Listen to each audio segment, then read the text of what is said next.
DKI Jakarta terus membenahi sistem transportasi untuk menyokong mobilisasi warga di ibu kota dan berbagai kota penyangga di sekitarnya. Lalu bagaimana Jakarta mengubah citra transportasi umum menjadi lebih modern dan dinamis? Sudah hadir bersama kami di studio Direktur Utama Jaklingko Indonesia Muhammad Kamaluddin. Selamat sore Pak Kamal, apa kabar? Selamat sore, kabar baik Mbak Sasa. Kabar baik ya Pak ya, sama kabar baiknya juga dengan sistem integrasi yang ada di Indonesia nih Pak, utamanya di Jabodetabek. Nah kita tahu salah satu upaya untuk mengubah masyarakat gitu ya Pak, untuk mendorong dari penggunaan kendaraan pribadi menuju kendaraan umum adalah dengan adanya sistem transportasi yang terintegrasi. Nah Jaklingko ini kan targetnya semester 1 tahun ini ya Pak, tepatnya kapan sih Pak semester 1 tahun ini dan sejauh ini seperti apa perkembangan persiapan dan juga penerapannya? Ya, terima kasih Mbak Sasa untuk pertanyaannya. Ya, ini menjadi komitmen kami dari Jaklingko Indonesia untuk melakukan integrasi secara tiketing, pembayaran, dan secara informasi digital. Jadi kami sudah terapkan, sudah siapkan sistem yang disebut dengan Central Clearing House yang bisa terhubung dengan semua operator transportasi di Jabodetabek. Dan juga sudah diluncurkan standar kartu terintegrasi, yaitu kartu Jaklingko. Ini sudah bisa digunakan untuk melakukan pembayaran di semua moda transportasi, yaitu di Transjakarta, di MRT Jakarta, di LT Jakarta, dan juga di kereta komuter Indonesia. Dan juga sudah kami siapkan aplikasi Jaklingko yang bisa digunakan untuk merencanakan perjalanan untuk moda-moda operator tadi, kemudian juga untuk melakukan pembayarannya. Jadi tidak perlu pusing lagi, bisa digunakan untuk melakukan perencanaan dari titik A ke titik B di Jabodetabek hanya menggunakan satu aplikasi. Nah, sekarang yang sedang kami siapkan adalah peluncuran Mobility as a Service atau fase 2 dari Jaklingko yang direncanakan segera di bulan Mei. Jadi ini akan bisa menghubungkan selain operator transportasi publik yang juga merupakan pemegang saham kami juga akan terhubung dengan First Mile Last Mile. Jadi kalau dari rumah ke halte terdekat harus menggunakan operator transportasi swasta, operator transportasi penghubungnya, itu juga bisa sekaligus dalam sistem Jaklingko. Kemudian juga kami siapkan untuk mendukung program Pemda dalam tarif terintegrasi. Jadi nanti untuk pengguna yang menggunakan MRT Jakarta disambung dengan Transjakarta dan juga LRT Jakarta atau cukup dua dari moda tadi yang digunakan, itu sudah dapat menikmati tarif terintegrasi yang sekarang sedang dibahas dalam rapat Dewan Perwakilan Rakyat Daerah DKI Jakarta. Ini harapan kami nanti kami bisa support secara sistemnya dan juga untuk account based ticketing yang akan kami targetkan akan segera diluncurkan di akhir tahun ini juga di bulan September. Oke, jadi bisa dikatakan sistem moda transportasi terintegrasi ini one stop solution juga ya Pak tadi dengan aplikasi dan juga kartu Jaklingko-nya. Betul. Nah kalau dari segi manfaat, sebetulnya apa sih Pak manfaat signifikan dari adanya program sistem terintegrasi dari Jaklingko yang tengah diimplementasikan saat ini? Ya, yang pertama tentunya praktis. Bagi pengguna cukup menggunakan satu kartu atau standar yang sama bisa digunakan di semua moda transportasi. Kemudian juga untuk aplikasi bisa memberikan informasi perjalanan dari titik A ke titik B, dari rumah ke kantor, dari rumah ke sekolah. Cukup menggunakan satu aplikasi, bisa mendapatkan rute terhemat atau rute tercepat, dan nanti bisa melakukan pembayaran menggunakan QR Code yang ada di dalam aplikasi Jaklingko juga.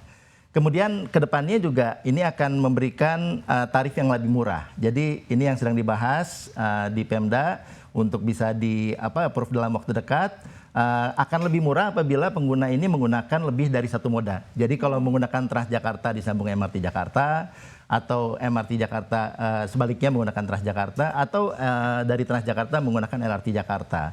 Yang sebelumnya tarifnya itu dijumlahkan begitu ya. Jadi kalau misalkan menggunakan MRT Jakarta 14.000 kemudian Transjakarta 3.500 menjadi 17.500 di tarif yang baru nanti akan lebih hemat karena berdasarkan jarak 250 per kilometer dan maksimumnya 10.000 untuk 3 jam.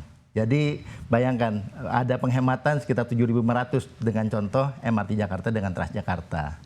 Oke, jadi ini bisa dikatakan juga efisiensi dari segi biaya juga ya Pak ya dengan adanya aplikasi dan juga tadi dari segi penggunaan kartu yang sudah terintegrasi. Nah kalau misalkan berbicara soal sistem moda transportasi terintegrasi ini kan tentunya ini bisa dilaksanakan dengan adanya kolaborasi ya Pak ya. Nah sebetulnya boleh diceritakan nggak sih Pak sebetulnya ini kolaborasi atau mungkin kerjasama dengan berbagai pihak ini seperti apa sih? Ya, ini kolaborasi dengan berbagai pihak. Baik dari sisi pemerintah, kemudian juga dari sisi pelaku usaha, pelaku bisnis, dan juga dari sisi pengguna atau komunitasnya. Jadi yang pertama dari sisi pemerintah tentunya kami koordinasi dengan Dinas Perhubungan, dengan Kementerian Perhubungan, jadi dari Pemda DKI maupun dari pemerintah pusat, ini kami koordinasi terus untuk bisa mendapatkan dukungan kebijakan yang tepat. Kemudian yang kedua berkaitan dengan operator transportasinya. Yang tadi sudah saya sebutkan, semuanya yang menjadi pemegang saham kami ini sudah on board, seperti dengan Transjakarta, dengan MRT Jakarta, dengan LRT Jakarta, kemudian juga dengan Kereta Komuter Indonesia, dan juga dengan operator-operator transportasi swasta seperti dengan Grab, ini juga sudah mulai kami siapkan untuk kerjasama. Kemudian juga dengan mitra strategis yang mendukung kami dalam implementasi. Mereka sudah memiliki pengalaman yang panjang dan kami melakukan seleksi mitra strategis yang kompetitif, seleksi internasional, dan didapatkan mitra strategis yang merupakan konsorsium 4 perusahaan terdiri dari 2 perusahaan lokal dan 2 perusahaan internasional, yaitu 2 perusahaan lokalnya adalah Jatelindo dan Aino, kemudian 2 perusahaan internasionalnya adalah Lico dan Thales dari Prancis. Jadi mereka juga membantu implementasi integrasi ini secara lebih cepat karena sudah memiliki teknologi, sudah memiliki software, peranti lunak, dan juga pengalaman yang cukup untuk membantu kami. Selain itu juga kami banyak bekerjasama dengan penyedia jasa pembayaran seperti penerbit kartu uang elektronik, perbankan, kemudian juga digital wallet. Semuanya kami ajak bekerjasama untuk dapat mendukung sistem terintegrasi sehingga mempermudah penggunaannya. Oke, tadi di awal Anda sempat menyebutkan mobility as a service. Ini boleh dijelaskan nggak sih Pak, sebetulnya ini mobility as a service ini apa sih? Ya, mobility as a service ini adalah suatu platform yang bisa dihubungkan dengan semua operator transportasi untuk membantu mobilitas warga di kota besar seperti Jakarta ini. Jadi apabila warga ingin pergi dari rumah ke kantor, dari sistem mobility as a service dari Jaklingko, cukup dimasukkan tempat tujuannya, kemudian sistem akan memberikan informasi journey planningnya dari rumah sampai ke kantor itu menggunakan operator publik dan juga first mile last mile-nya. Contohnya apakah dihubungkan dengan Mikrotrans atau menggunakan Grab begitu ya untuk mencapai tujuannya sampai ke halte terdekat. Kemudian dari halte tersebut akan dilanjutkan dengan operator transportasi publik sampai dengan tujuannya. Dan ini sangat memudahkan karena sangat memberikan sistem yang sangat praktis begitu ya untuk merencanakan perjalanan. Tidak perlu susah-susah lagi memilih angkutan umumnya dan juga akan lebih mendorong warga untuk pindah dari angkutan pribadi ke angkutan umum gitu. Oke, bisa dikatakan ini juga jadi solusi ya Pak, karena banyak masyarakat yang kenapa enggan menggunakan transportasi publik karena tadi memikirkan jarak dari rumah kemudian ke transportasi umum, ini kan memikirkan naik transportasi apa lagi, tapi dengan adanya sistem moda transportasi mobility as a service ini juga bisa dimanfaatkan juga ya Pak ya? Iya betul, bisa dimanfaatkan. Oke, kita tahu Pak tahun ini ada salah satu event bergengsi yaitu presidensi G20. Nah kita tahu bahwa di presidensi G20 ini kan ada 3 prioritas utama ya Pak. Nah ada 2 agenda yang ternyata relate dengan Jaklingko. Di antaranya ada transformasi ekonomi berbasis digital dan juga transisi energi atau renewable energy. Nah bagaimana sih Pak peran Jaklingko ini nanti dalam presidensi G20? Ya. Untuk dukungan kami kepada presidensi G20 tentunya untuk mendukung agenda digital transformation. Untuk pertama kalinya ada sebuah aplikasi atau platform digital seperti Jaklingko yang bisa menggabungkan semua operator transportasi yang ada di Indonesia. Kemudian juga kami akan hubungkan untuk penggerak ekonominya. Jadi dengan aplikasi kami selain digunakan untuk pembayaran transportasinya, bisa digunakan juga untuk retail di sekitar transportasi, kemudian untuk jasa untuk fasilitas pariwisata di sekitar transportasi, semuanya bisa dibundling dalam satu aplikasi. Contohnya nanti kalau misalkan akan pergi ke stadion begitu untuk menonton bola begitu ya, nanti bisa cukup menggunakan aplikasi Jaklingko, sudah menjadi satu paket transportasinya dan juga tiket stadionnya. Dan ini tentunya bisa menggerakkan banyak hal, bukan hanya menggerakkan dari sisi transformasi perhubungannya saja, transportasinya, tapi juga untuk menggerakkan ekonominya. karena akan semakin banyak lagi aktivitas yang bisa didorong dengan peningkatan penumpang dan peningkatan konsumen dari sisi transportasi. Dan kami juga mendorong untuk pengurangan emisi dalam hal shifting dari pengguna angkutan pribadi ke angkutan umum.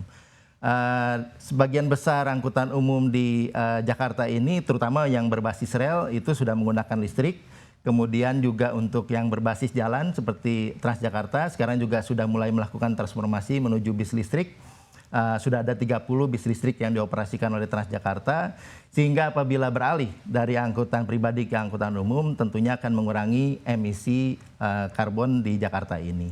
Dan ini kami akan hitung nanti dalam aplikasinya, jadi nanti dari pengguna juga bisa melihat hitungan emisi yang sudah dikurangi dengan beralih dari angkutan pribadi ke angkutan umum. Oke, benar ya Pak, bisa dikatakan one stop solution, dan juga ini juga kita sebagai masyarakat juga bisa mendukung nih gimana supaya ke depan green economy atau mungkin renewable energy ini bisa semakin dimanfaatkan dengan baik ya Pak ya. Betul, betul sekali. Oke. Pak, kita bisa katakan kalau misalkan sistem moda transportasi terintegrasi ini kan bisa memudahkan mobilisasi masyarakat.